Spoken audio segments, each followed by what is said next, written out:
Nu o să vă vină să credeți, dar acum 2000 de ani, fermierii au inventat un sistem care a schimbat irigațiile pentru totdeauna. Datorită acesteia, fermierii trebuiau să umple ghiveciul de lut doar o dată la 7 zile pentru a menține sezonul de creștere al plantei.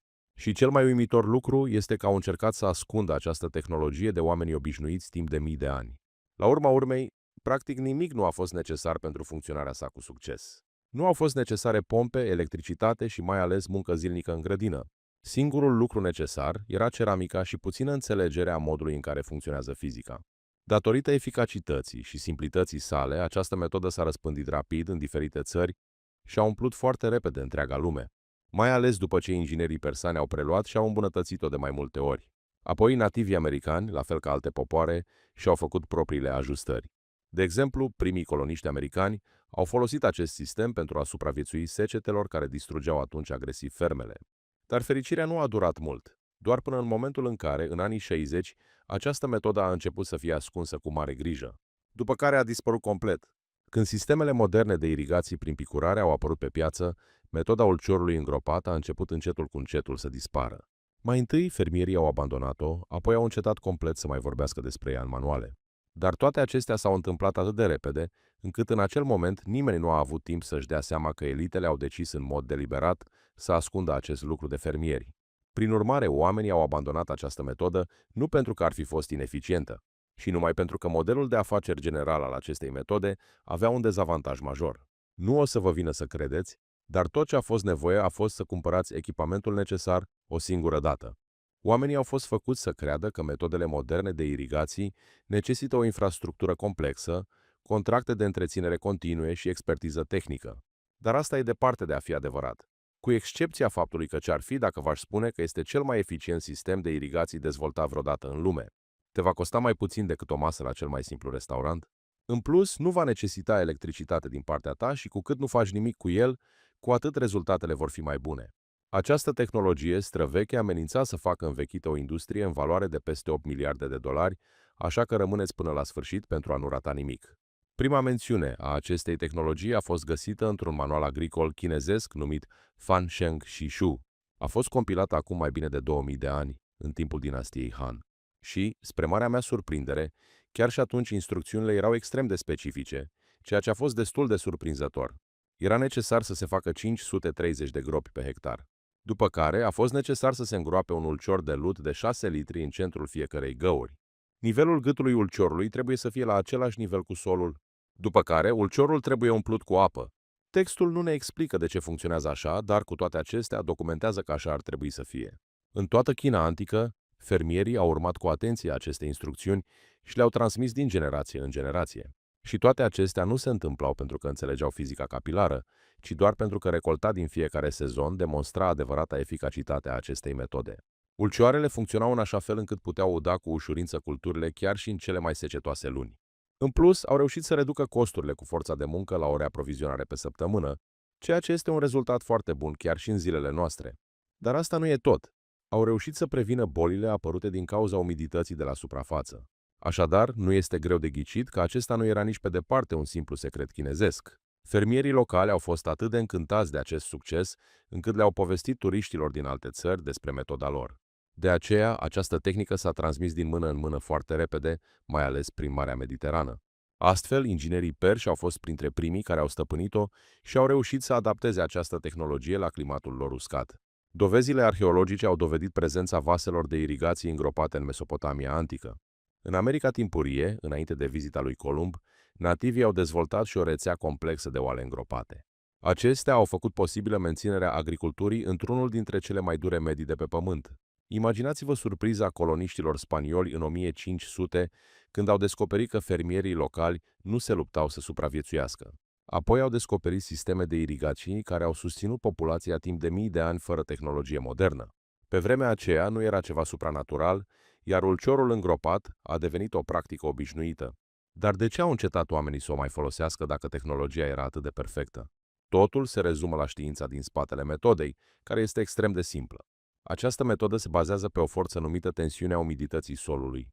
Teracota neglazurată este poroasă, așa că la nivel microscopic, peretele vasului este o membrană semipermeabilă. Și când îl îngropi și îl umpli cu apă, Aceasta creează un sistem hidraulic care funcționează la cerere și acum cel mai critic mecanism. Când solul din jurul ulciorului este uscat, tensiunea de umiditate crește.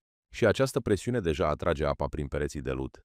Și când sistemul este complet udat de ploaie, infiltrațiile se opresc complet și sistemul începe să se autoregleze. Răspunde nevoilor reale ale plantei, nu preferințelor umane și presupunerilor care s-ar putea dovedi a fi incorecte. Rădăcinile plantelor înțeleg rapid ce li se cere, așa că dacă dezgropi rapid un ulcior îngropat după sezonul de creștere, vei fi destul de surprins de covorul imens și dens de rădăcini care se va forma în jurul suprafeței de argilă. Plantele obțin irigații prin extragerea activă a apei prin presiunea rădăcinilor. În esență, acesta este singurul sistem de irigații din lume care se adaptează la vreme și la ora din zi.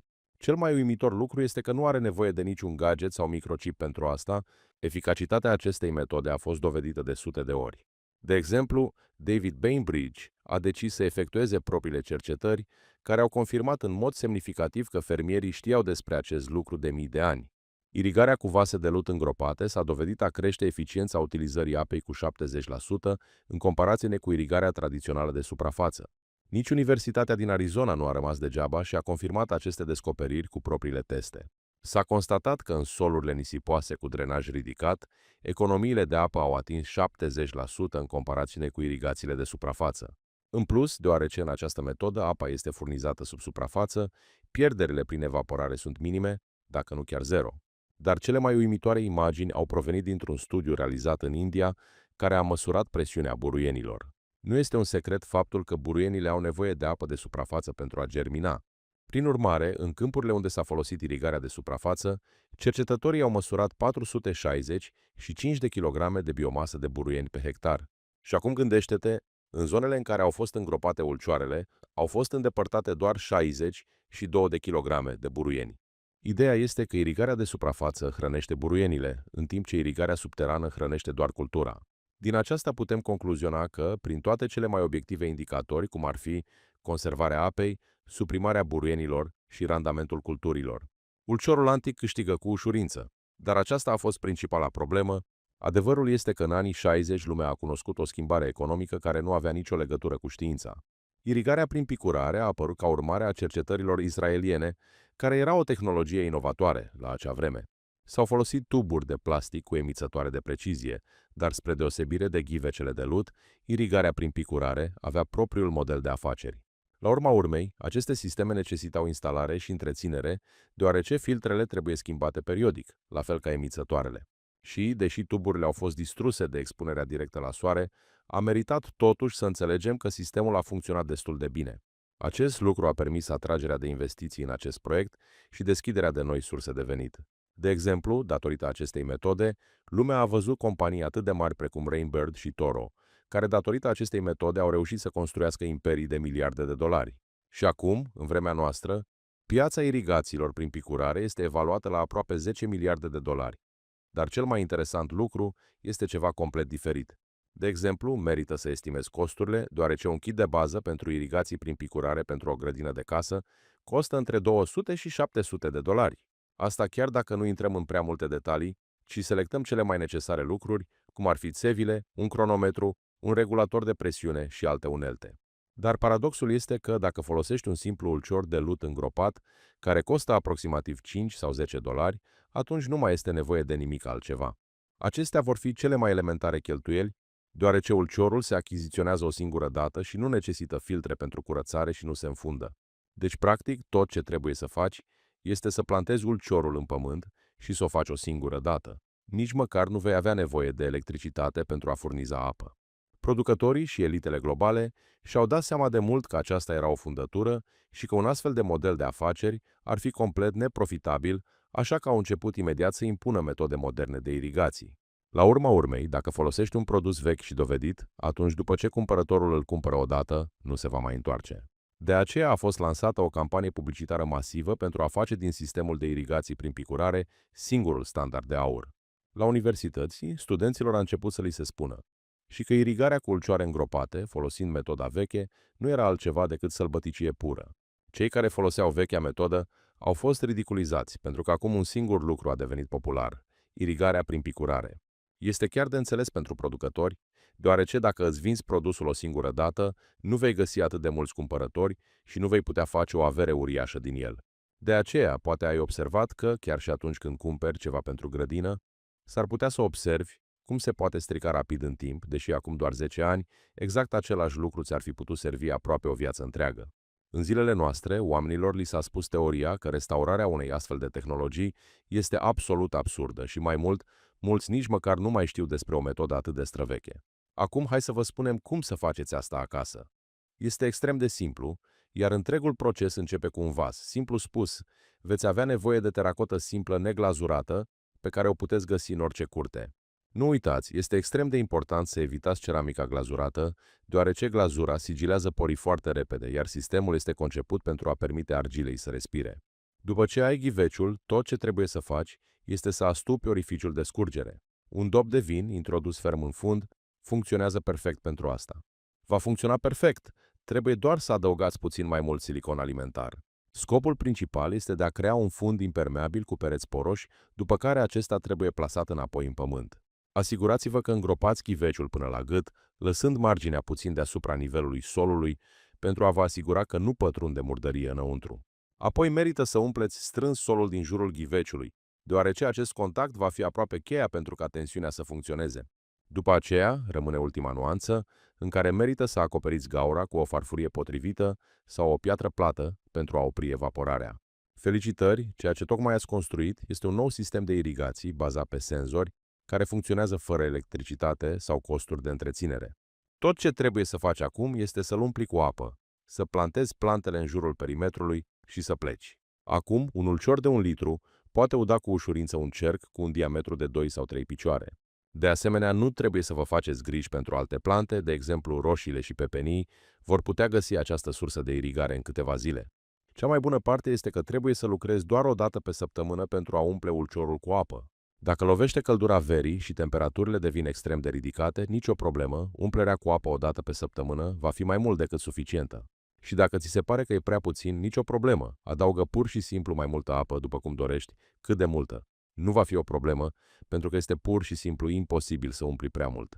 Frumusețea constă în faptul că solul nu va lua niciodată mai mult decât are nevoie.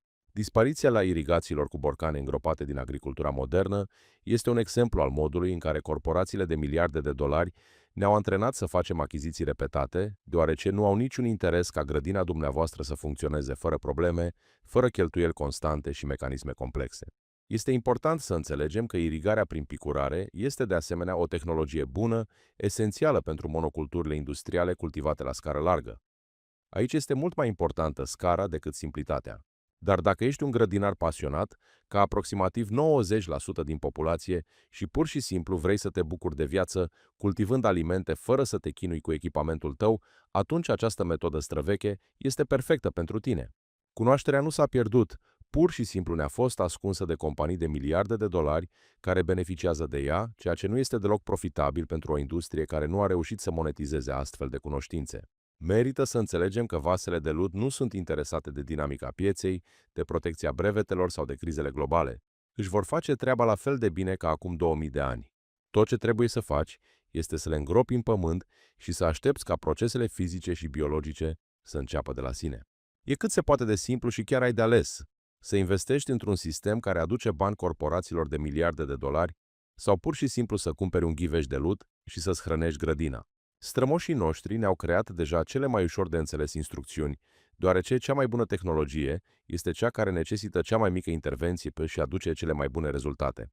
Partea cea mai bună este că aceste cunoștințe nu s-au pierdut și le poți folosi cel puțin pentru comparație.